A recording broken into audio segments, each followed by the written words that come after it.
नमस्कार मित्रांनो, स्वागत आहे तुमचं. नमस्कार. तुमचं सर स्वागत आहे तुमचं आवडतं युट्यूब चॅनल महाराष्ट्राची परंपरा आणि संस्कृती. मी आज आलोय मौजे बनपुरी, तालुका खटाव, जिल्हा सातारा या ठिकाणी. दिनांक 6 मार्च 2026 रोजी एक महाराष्ट्रातलं जुनं पारंपरिक मैदान म्हणून ज्या मैदानाची ओळख आहे असं संत तुकाराम बीजोत्सव यात्रेनिमित्त ओपनचं मैदान आहे बनपुरीकरांचं. त्या मैदानाचा आढावा घेण्यासाठी आपल्यासोबत यात्रा कमिटी ग्रामस्थ मंडळ उपस्थित आहे. एकंदरीत जाणून घेऊन नियोजन कसं आहे 6 मार्च. भाऊ नमस्ते. नमस्ते. काय सांगाल बैलगाडी मालकांना, मैदान आपलं जुनं पारंपरिक आहे, या वर्षी कसं नियोजन आहे?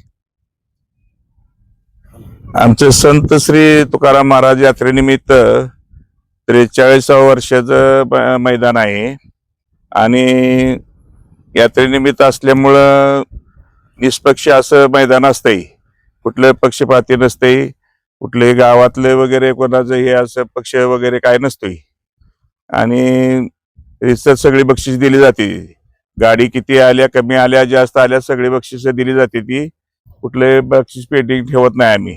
नक्कीच भाऊ, मैदानामध्ये का ओळख वशिला पाहुणा लावला तसलं काही चालत नाही. तरी सरच सगळं होणार, जे नियमान आहे ते सगळं होणार.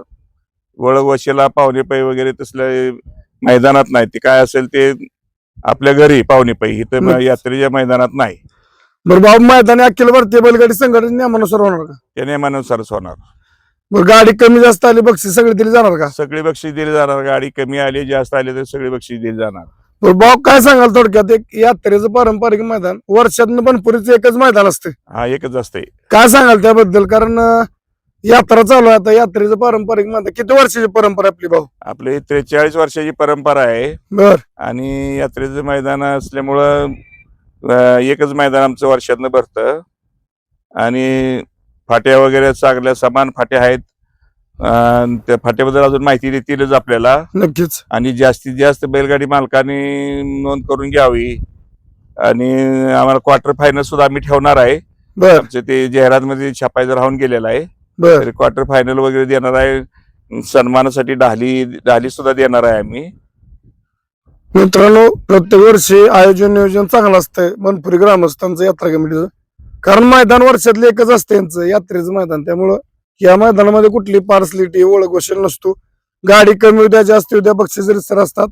फाटी सुसज्ज पळायला आता 14-15 फूट अंतर आहे फाटीचं.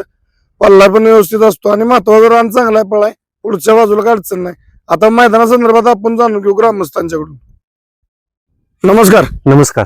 काय सांगाल आता आपण मैदानाकडे येऊ, आपल्याला पहिल्यांदा सांगा पल्ला किती असणार आपला? पल्ला हा 900+ आहे. बर. 900 950 फूट पल्ला आहे आपला. बर. आता अंतर किती आहे? आता अंतर 14 फूट ते 15 फूट अंतर आहे. प्रत्येक सरीमध्ये सेम अंतर आहे. आजूबाजूला काय नव्यानं विहीर आड काटा कुठं? विहीर आडकाटा किंवा पुढं काय अडचण अशी काय नाही तिथं. बैलगाडी मालकांना काय सांगाल, ऑनलाईन नोंद आपली सुरू झाली का? ऑनलाईन नोंद सुरू झालेलं आहे कालपासून. बर. जवळपास 100 गाड्या नोंद झालेल्या आहेत. बर. तरी बैलगाडी मालकांना मी एवढंच आवाहन करेल की लवकरात लवकर आपण गाड्यांची नोंद करून घ्यायची आहे. कारण 5 तारखेला नोंद बंद केली जाईल आणि नोंद बंद झाल्यानंतर कुठलीही गाडी घेतली जाणार नाही. नक्कीच. लॉट आपले 5 तारखेला संध्याकाळी जाहीर होणार. हो, लॉट आपले 5 तारखेला संध्याकाळी जाहीर करायचे. नक्कीच. बैलगाडी मालकांना लक्ष द्या, ओपन मैदान बनपुरी या मैदानाची ऑनलाईन नोंद काल दिनांक 1 मार्च पासून सुरू झाली. ही नोंद 5 मार्च संध्याकाळी 7 वाजेपर्यंत असणार आहे. बैलगाडी मालकांनी आपण लवकरात लवकर ऑनलाईन नोंद करून यात्रा कमिटी ग्रामस्थ मंडळ बनपुरीकरांना सहकार्य करायचे. बरं, बैलगाडी मालकांना काय सांगाल अजून? यात्रेचं मैदान आहे, इथं गाडी कमी जास्त आली किंवा ओळख वशील असं काय? हे सालाबाद प्रमाणे श्री तुकाराम महाराज बीज यात्रेनिमित्त वर्षातलं फक्त एकमेव मैदान घेतलं जातं. इथं गाड्या कमी येऊ जास्त येऊ त्या गाड्या आलेल्या गाड्यासनी बक्षीस हे दिलं जातं. 1ही रुपया कमी दिला जात नाही.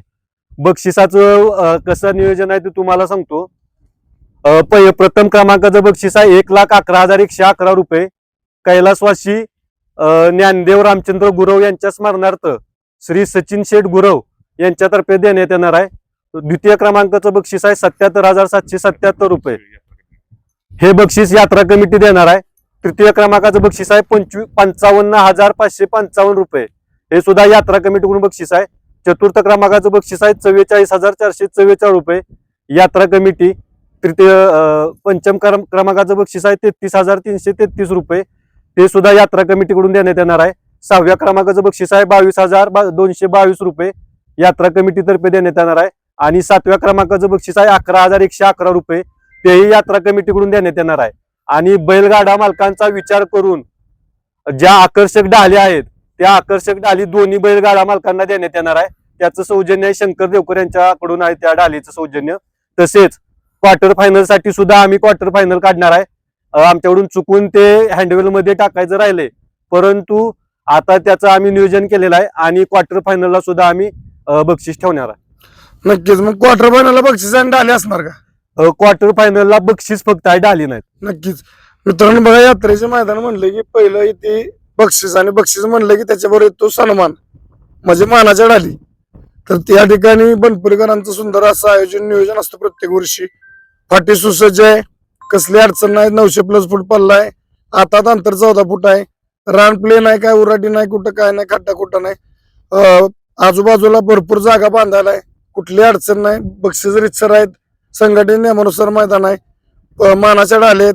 क्वार्टर फायनल सुद्धा कमिटीने या ठिकाणी यावर्षी ठेवलेलं आहे, म्हणजे ते फक्त बॅनर मध्ये लिहिलेलं नाही, परंतु क्वार्टर फायनल होणार आहे. अजून काय सांगाल जात आता बैलगाडी मालकांना? बैलगाडी मालकांना एकच आव्हान आहे, आपली नोंद लवकरात लवकर करायची आहे. मैदान हे गावच्या नावासाठी घेतलेलं मैदान आहे, त्यामुळे इथं 2 नंबर कायच होत नाही. कुठला पाहुणा रावळाही काय वशिला कुणाचा चालत नाही. त्यामुळे मैदान हे पारदर्शकच होणार आहे. त्यामुळे सगळ्यांनी लवकरात लवकर नोंद करून यात्रा कमिटीला सहकार्य करायचं आहे. नक्कीच. नमस्कार. नमस्कार. काय सांगाल बैलगाडी मालकाला ऑनलाईन नोंदी संदर्भात लॉट?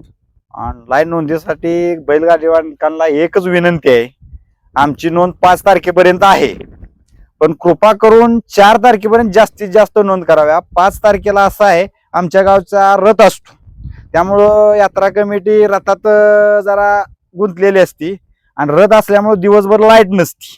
मोबाईल चार्जिंग केलेलं पुरत्यालाच असं शक्यता वाटत नाही 6 वाजेपर्यंत. आणि मग लोक काय करते, त्या रथ उत्सवातच फोन करते, त्यात मग चुकून काहीतरी प्रॉब्लेम होतो नोंदीत, नावात कुठं चिठ्ठीत असं होतं आणि नोंद राहती, किंवा मोबाईल बंद झाल्यामुळे नोंदीचं अडचण होतं, किंवा अकाउंट लॉक झाल्यावर नोंदीची अडचण होती शेवटच्या दिवशी. तर शक्यतो ज्यांचं पैर होत झालेलं असते आणि येणार आहे 100% फिक्स झालेलं, त्यांनी 4 तारखेला नोंद केलेलं बरं होईल. व्यवस्थित गाडी नोंद होईल, काय अडचण आली तर त्यांना रितसर बघा येईल, फोटो बिटो व्यवस्थित जातील. पण 5 तारखेला जरा अडचणीचा विषय होतो, लाईट न मोबाईल हे बंद होत्यात.